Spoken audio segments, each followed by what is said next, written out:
Olha, chega a informação aqui, deixa eu ver através da onde, dessa nova linha de investigação da polícia, é do site UOL.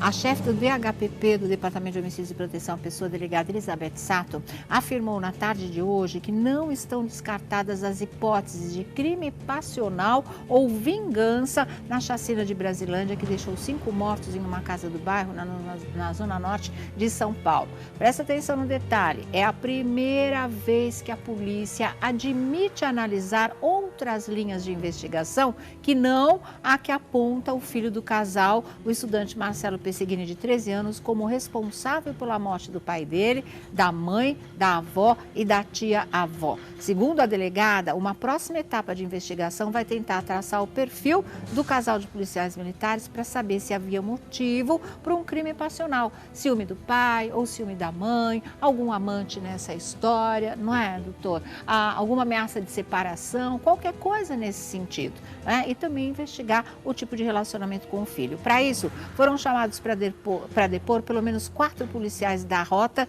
que trabalhavam com o sargento Pesseguini e 4 que trabalhavam com a cabo Andréia no 18º Batalhão da Freguesia do Ó. De acordo com a delegada Elizabeth Sato, o local do crime não estava idôneo, ou seja, preservado pela perícia no dia em que policiais civis foram atender a ocorrência na segunda-feira passada, dia 5, pouco depois das 19 horas. Até agora, o DHPP ouviu 22 pessoas em relação a esse caso, todas tentando traçar o perfil do Marcelinho. A partir de agora, a história é outra, sem abandonar a linha primeira do menino ser o assassino e ter se matado. Mas agora a história pode mudar de figura, até crime passional ou até vingança, não é? Porque volta a contar, sim, aquela história de que ela teria dito para as autoridades que colegas dela, policiais militares, estariam envolvidos em roubo a caixas eletrônicos, né? O senhor ouviu falar dessa história. Quer dizer, é uma linha muito pesada que realmente tem que ser investigada, não é, doutor Sanguinetti? E eu lhe pedi até uma informação, ou como a senhora ouviu, o cadeado quebrado da janela. Né? Foi encontrado na cena um cadeado quebrado da janela e disseram que não, a janela não daria acesso a ninguém porque as portas externas estavam com as fechaduras intactas. Eu até raciocino que na minha casa seria uma preocupação muito grande se eu encontrasse dentro de casa um cadeado da janela quebrado, danificado. Né? Que até isso tem que ser investigado, verificado, se houve acesso. Enfim, tudo tem que ser esclarecido. Porque falaram tanto, né, que não houve, as portas estavam intactas, mas depois foi encontrada uma chave embrulhada num papel no jardim. Alguém podia ter essa chave, pode ser uma cópia que permitiu a um criminoso entrar lá e fazer, né, e provocar toda essa tragédia. Cintia Lima, a história do cadeado e da chave, por favor. Olha, Sônia Abrão, que a doutora Sato disse pra gente, agora realmente essa chave que surgiu ali no domingo à noite, a chave enrolada no papel, além da perícia no papel e na chave, realmente estavam agora testando as digitais dessa chave. Não se sabe ainda, doutor Itagiba ficou de mandar ainda hoje policiais até a casa para que essa chave fosse testada nas portas. Sabe-se que não é a chave do portão, isso já é uma certeza. Mas até agora não sabemos se foram ou não encontradas digitais nesta chave e também se ela abre ou não alguma porta da casa. A verdade é que quando os policiais chegaram por volta das 5h30, 6 horas da tarde, no dia 5 de agosto, a porta da sala estava destrancada e tinha a chave na fechadura. A mochila do garoto do lado de fora, mas nada estava trancado ali, os policiais entraram normalmente. Agora fica a interrogação de sabermos mesmo se digitais foram encontradas nessa chave encontrada ali no quintal e se ela abre alguma porta da casa. A chave já está com a perícia ou não ainda? Já sim, Sônia. Já está com a perícia, o papel também, né, que estava um papel amassado e a chave dentro. e também agora para retirar as digitais, possíveis digitais que possam ou não ser encontradas nessa chave. É mais um ingrediente, né, Sônia? Claro. É mais um detalhe desse caso todo que acho que não está nem perto do fim. Com certeza, mas pelo menos já ampliou o rumo, né? Isso eu acho um progresso, na verdade, porque fica muito simplista aquela primeira linha de investigação, por mais que para os policiais eles tenham encontrado evidências de que tudo seja possível mesmo da maneira como aconteceu. Mas é simplista, porque o crime fica praticamente solucionado, o menino morreu, não está aí para contar a história, então qualquer um pode, né, montar uma história que seja verossímil e deixar por isso mesmo, não é, doutor Sanguinetti?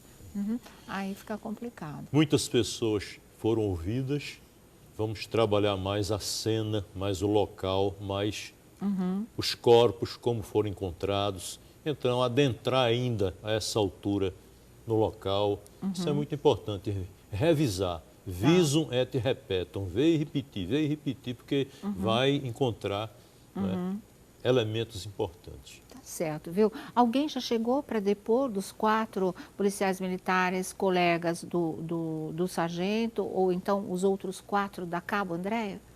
Ainda não, Sônia. Antes desses policiais, colegas dos 2 serem ouvidos, pelo que a doutora Sato tinha deixado claro, seria, para encerrar a parte de perfil do garoto ou de comportamento, seria a diretora da escola e amiguinhos da escola. Esses sim são aguardados para agora à tarde. Tá. Terminando esses depoimentos, é que com certeza, aí sim, os colegas de profissão, os 30 policiais da cena do crime, aí entramos mesmo nesse outro caminho. O que você acabou de ler, né, Sônia, que saiu no site UOL, é o que a gente realmente tinha acabado de dar em primeira mão, você tinha né? falado. A gente tinha falado isso na Tarde é Sua, os jornalistas estavam aqui. Lógico, é sempre bom frisar, é importante que as pessoas que estão assistindo o nosso programa saibam. Não está mudando a linha de investigação. Não, está acrescentando. Exato, e nem ninguém está descartando da polícia aquela primeira linha. Ela continua sendo a mais forte, a mais coerente, talvez, ou a que trouxe maior indício. Mas agora, com outros caminhos sendo abertos dessa forma, a tendência é que talvez ganhem força ou não também, né, Sônia? A gente nunca sabe. Mas assim, a primeira linha de investigação, para mim, ela nunca fechou, né, direitinho. Para mim, ela não fazia muito sentido realmente. Eu gosto mais e acredito que por aí possa ter mais chances de se desvendar o crime. Por essa segunda linha de investigação e, como se diz, é a primeira vez nesses 10 dias praticamente que a polícia começa a lidar com a possibilidade de um crime passional ou de vingança. Se for passional, problema entre o casal. Se for de vingança, é aquela história da polícia bandida que pode ter se vingado porque ela teria apontado, mesmo informalmente, não é? Quais seriam os colegas envolvidos em roubo de caixa eletrônicos, em assaltos a banco. Qualquer novidade, só chamar, Cintia Lima. Obrigada, viu? Eu e o doutor Sanguinetti, nós vamos voltar lá para o nosso outro set, vamos mexer com aquele boneco para saber mais detalhes da situação do Marcelinho. Para o doutor Sanguinetti, ele não se matou, não é, doutor Sanguinetti? Isso para ele é um fato claríssimo em função da análise que ele fez sobre a cena do crime. E daqui a pouquinho, o doutor Jorge Sanguinetti vai mostrar para a gente uma foto da avó do menino, já na cena do crime, infelizmente já morta, com um detalhe que pode significar bastante, uma coisa que realmente pode ser uma grande pista, não é, doutor Sanguinetti? Então vamos lá, mexer com o boneco, vamos ver o que você quer, diretor, que a gente faça aqui com o boneco. Olha, o doutor Sanguinetti agora é com o senhor, viu? Vou pedir ajuda de Ângela para dar uma flexão eu vou aqui maior no... Vou ficar como telespectadora aqui, como espectadora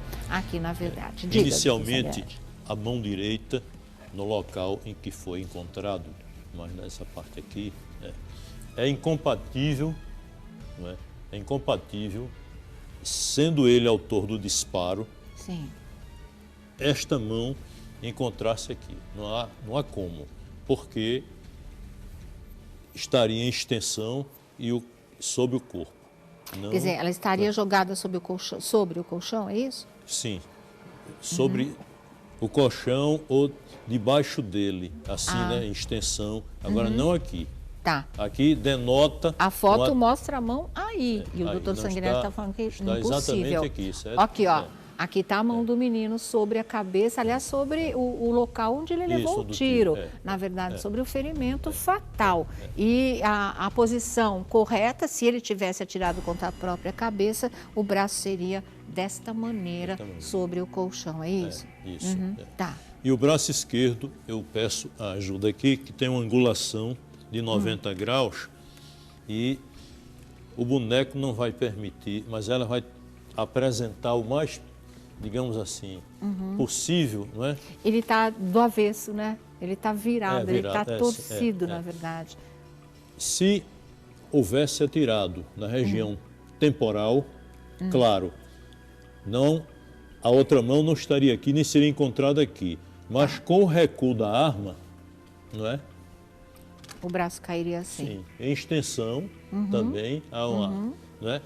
Apesar do corpo ter não sido... faria isso. Sim, não, de De maneira jeito nenhuma, em nenhum. ângulo, e com essa versão de flexão para trás, porque foi aqui que nós encontramos, que nós visualizamos exatamente as lesões de defesa. E no polegar, apenas no polegar, a arma simplesmente, não é, colocada assim, como se... Não é? Só isso, como de uma maneira, para o senhor, muito superficial para quem segurou uma arma e desferiu um tiro contra a própria cabeça, muito leve, na verdade, né? Aí o boneco conseguiu essa torção no braço, na verdade, né? Ele só não dobra. Essa pressão, essa versão, só se ele tivesse em contenção, se fosse contido. Não é? Certo. Se fosse contido, alguém estivesse segurando, pondo a arma na cabeça e dando o tiro e ele tentando se proteger assim. Aí o braço ficaria nessa posição. Alguém torcendo o braço do menino para segurar, na verdade. Nossa, impressionante. Por isso que eu insisti naquele ponto. Eu não sei a autoria, nem sei sobre os outros 4 cadáveres. Mas sobre ele...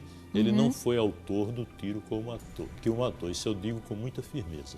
Por esses elementos aqui. Vamos colocar aqui o que seria... Aqui esse cobertor significa o pai do garoto, né? Então, essa seria a posição correta, segundo o Dr. Jorge Sanguinetti, médico legista, da mão e do braço do garoto, se ele tivesse dado um tiro contra a própria cabeça. Esse braço, nessa posição, que é o que a gente vê na foto, só que um pouco mais dobrado, também não convence o Dr. Jorge Sanguinetti que ele teria dado disparo e o braço caiu nessa posição e a arma ficaria apenas pendurada, praticamente, pelo polegar. Não seria isso. Qual seria a posição exata do braço do boneco, então, do menino, no caso, se ele não tivesse dado o tiro? Ou se ele tivesse dado o tiro na cabeça, na verdade? Se ele tivesse dado o tiro na cabeça, admitamos que ele foi o autor, então ela vai de novo fletir, vai fazer o movimento utilizando ainda a arma aqui,